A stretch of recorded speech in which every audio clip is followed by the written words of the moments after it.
let this shit slide and get your lick back. And get your lick back. Get your lick back. If a nigga owe you something, ain't no chit chat.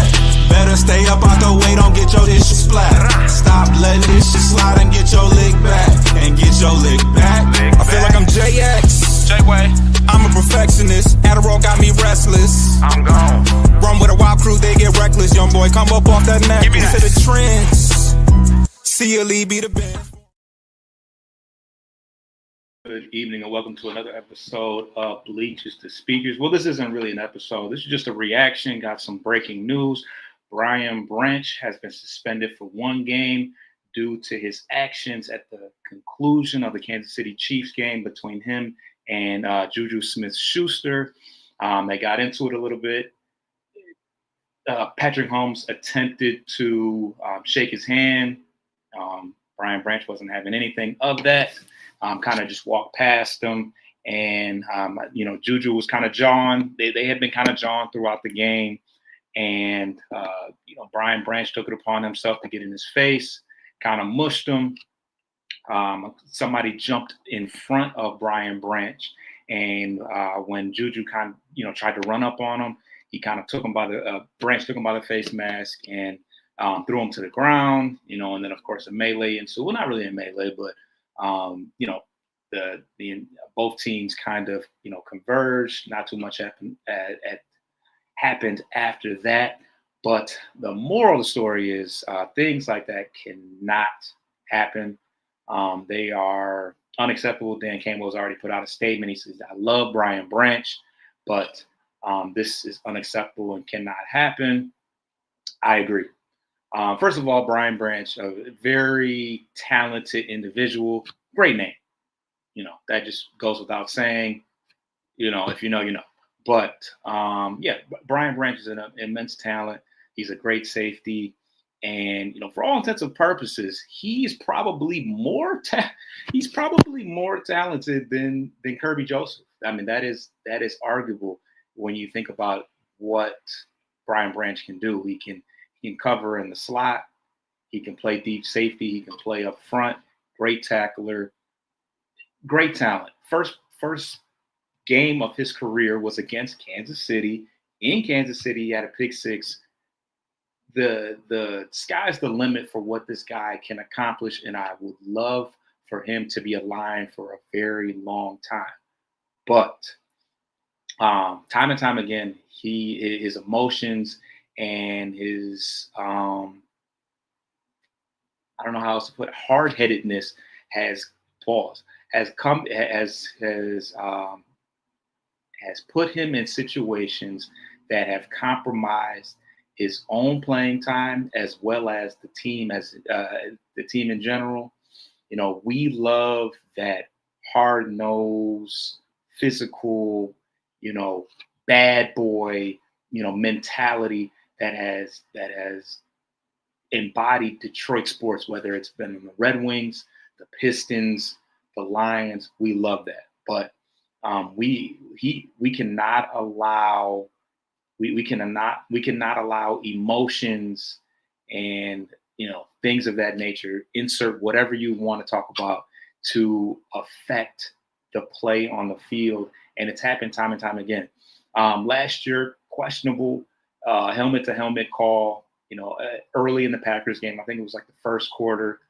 The crowd, this in Green Bay, the crowd's letting them have it. And, we loved it. We made T-shirts, we made memes of the double birds that he flashed to the crowd. It ultimately didn't affect the Lions. We were able to win despite that situation, which was unfortunate. But at some point, we need to call a spade a spade. He needs to be better. He threw the helmet. I can't remember. I think it was the Chicago Bears game where somebody's helmet fell off. And as opposed to leaving the helmet where it was or dropping it down, he throws it across the field. It cost us, I'm pretty sure it cost us some yards in that particular instance. And, me and June kind of laughed about it earlier in the season, but it just continues to rear its ugly head time and time again, and it cannot happen. This is something that needs to be nipped in the bud. I think it will be nipped in the bud. It's going to cost him one game. Better for it to happen now than for it to happen later on in the season. He's a guy that teams are going to target and they're going to bait. They're going to know that they can get a free 15 yards. They can get a free game out of him because he continues to allow his emotions and to affect not only himself but the team as a whole. So, I as I said earlier, I would love for him to be a part of the Lions organization for years to come. But this is the same conversation I had. This is the same talk that I had with Jameson Williams as it relates to great talent. But, for him, it was the off the field stuff for the most part.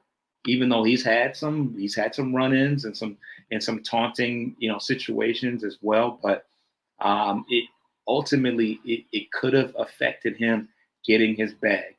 J-Mo was able to get his bag. Brian Branch's time is coming. It's soon, sooner than later. So he will be faced with the same type of scrutiny when it's time to get his money. And I would hate for it. It's certainly not the play on the field. It's everything else that's going to prevent him from reaping the benefits of his talents. People wonder, how did Brian Branch possibly go in the second round of the NFL draft?